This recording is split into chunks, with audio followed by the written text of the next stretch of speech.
बात करेंगे डेमोग्राफी के बारे में। क्या होता है डेमोग्राफी, क्या होती है डेमोग्राफी की स्टेज और कौन कौन से स्टेज में क्या होता है। साथ ही चर्चा करेंगे क्या है डेमोग्राफिकल गिफ्ट और क्या है डेमोग्राफिकल लाइबिलिटीज।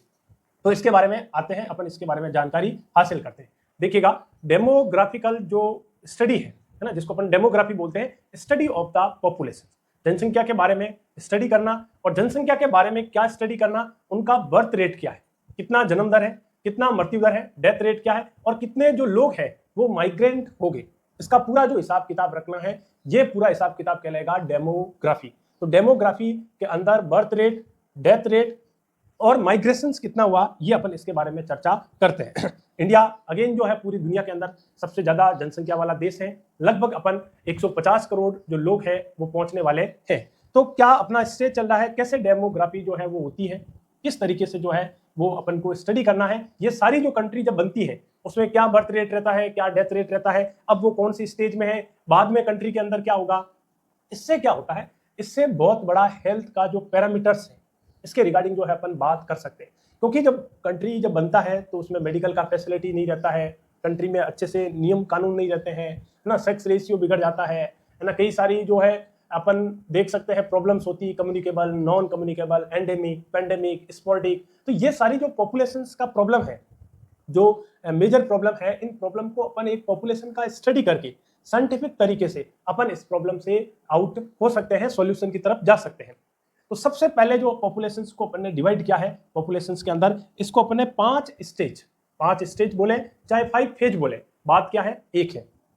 सबसे पहले जब इंडिया अपना जब कंट्री हुआ है तो उसके अंदर सबसे पहली जो फेज है जिसके अंदर अपन बात करेंगे हाई स्टेशनरी फेज। तो फर्स्ट जो फेज है हाई स्टेशनरी फेज है। हाई स्टेशनरी फेज के अंदर क्या था, हाई जो बर्थ रेट है, बर्थ रेट भी क्या थी, हाई, और डेथ रेट भी हाई थी। दोनों, जितने लोग पैदा हुए उतने लोग मर जाते थे, जिससे जो पॉपुलेशन है उनका ज्यादा ग्रोथ नहीं हुआ। अब ज्यादा लोग पैदा होंगे क्योंकि कॉन्ट्रासेप्शंस नहीं थे, है ना, इस तरीके का हेल्थ एजुकेशन नहीं था, मेडिकल फैसिलिटीज नहीं थी। और डेथ रेट क्यों है, मेडिकल फैसिलिटीज नहीं थी, यूथ थे, लड़ाइयाँ थे, पेंडेमिक थे, बहुत सारे जो हेल्थ और अदर जो इशूज है वो सेफ्टी रिगार्डिंग जो इशूज थे, जिसकी वजह से डेथ रेट क्या था, ज्यादा था।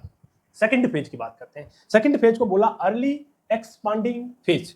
अर्ली एक्सपांडिंग फेज के अंदर क्या था, इसके अंदर बर्थ रेट हाई रहता है, ऊपर भी बर्थ रेट हाई था और डेथ रेट भी क्या था, हाई। बट इसमें लिटिल बिट फर्क है। क्या फर्क है, बर्थ रेट इसमें हाई है और डेथ रेट अब डिक्लाइन होना चालू हुआ, स्टार्ट डिक्लाइन। तो यहाँ पे डेथ रेट का डिक्लाइन होना चालू हुआ। अब जब पॉपुलेशन जो है, जनसंख्या है, अब इसका क्या होना चालू हो गया, ग्रोथ होना चालू हो गया। अब जो है डेमोग्राफी का जो है वो इंक्रीज साइज हो गया है, क्योंकि अब अपना जो डेथ रेट है वो क्या हो गया, स्लो हो गया। फिर बात करते हैं थर्ड फेज। थर्ड फेज के अंदर क्या होता है, late expanding phase. Late expanding phase के अंदर जो बर्थ रेट है अब ये स्टार्ट डिक्लाइन। अब ज्यादा बर्थ रेट होना क्या हो गई, कम हो गई, डिक्लाइन हो गई।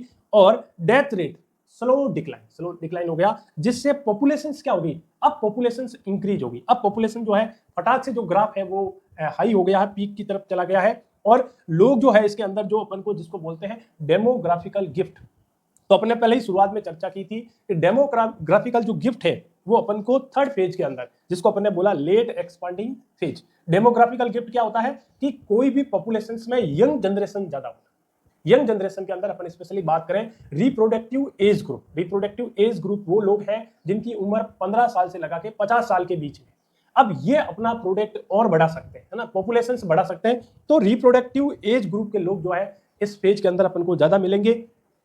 अब यंग जनरेशन जहां भी रहेगी वहां पे डिपेंडेंसी रेशियो जो है वो कम हो जाएगा। डिपेंडेंसी रेशियो का मतलब क्या होता है, वहां पे लोग किसी पे डिपेंडेंट नहीं रहेंगे, अपना काम खुद करेंगे, सेल्फ करेंगे, क्योंकि यंग है, अपना खुद का इकोनॉमी जनरेट करेंगे, जीडीपी में कंट्रीब्यूट करेंगे, कंट्री में कंट्रीब्यूट करेंगे, काम और नए इनोवेशंस के अंदर जो है अपना कंट्रीब्यूशंस करेंगे।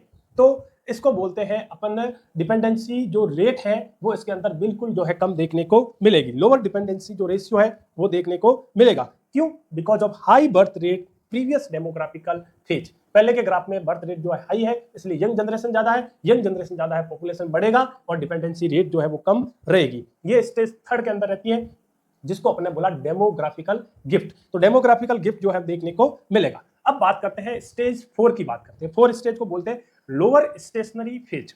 लोअर स्टेशनरी फेज के अंदर क्या हो जाता है, slow decline birth rate. Birth rate क्या हो जाएगी, स्लो डिक्लाइन हो जाएगी, और डेथ रेट भी क्या हो जाएगी, स्लो डिक्लाइन। जितने भी अभी कंट्री जो डेवलपिंग कंट्री है ना, इंडिया का भी स्थिति जो है वो इसके अंदर है, और इसके अंदर बर्थ रेट भी कंट्रोल में है और डेथ रेट भी कंट्रोल में है। तो इसको अपन आइडियल स्टेज मान सकते हैं।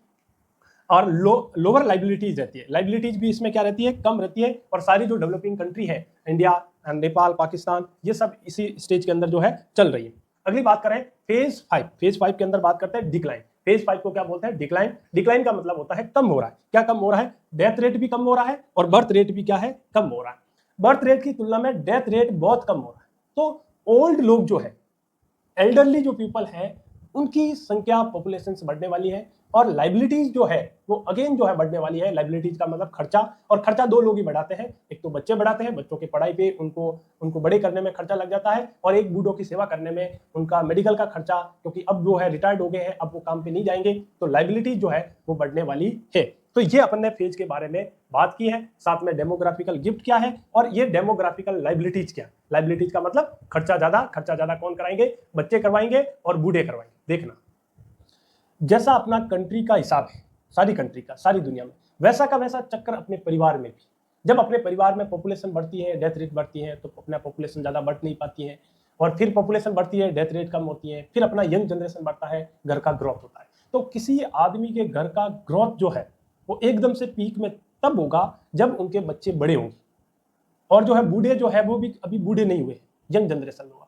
तो बच्चे बड़े हो गए, अभी बूढ़े नहीं है, उस वक्त फैमिली का जो जीडीपी है, जो ग्रोथ रेट है, वो ज्यादा रहेगा, क्योंकि लोअर लाइबिलिटीज रहेगी, सब लोग अपना कमा रहे हैं, अपना सब कंट्रीब्यूशन जो है वो कर रहे हैं। तो इससे जो है ग्रोथ और जीडीपी जो है बढ़ना स्टार्ट हो जाती है। तो ये अपने एक डेमोग्राफी के बारे में लेक्चर लिया है, समझा है। हर कम्युनिटी हेल्थ या पब्लिक हेल्थ के अंदर जो है ये क्वेश्चंस पूछा जाता है। आई होप सो आपके नॉलेज में इंक्रीमेंट हुआ होगा। यदि इंक्रीमेंट हुआ है, लाइक शेयर सब्सक्राइब कीजिएगा। यदि आपको कम्युनिटी हेल्थ के अंदर कोई भी विषय के बारे में पढ़ना है, कोई भी टॉपिक समझ में नहीं आया है, कमेंट बॉक्स कीजिएगा। हम आपके लिए जो है आसानी से सिंपल भाषा के अंदर जो है उसको रिप्रेजेंट करेंगे। Thank you.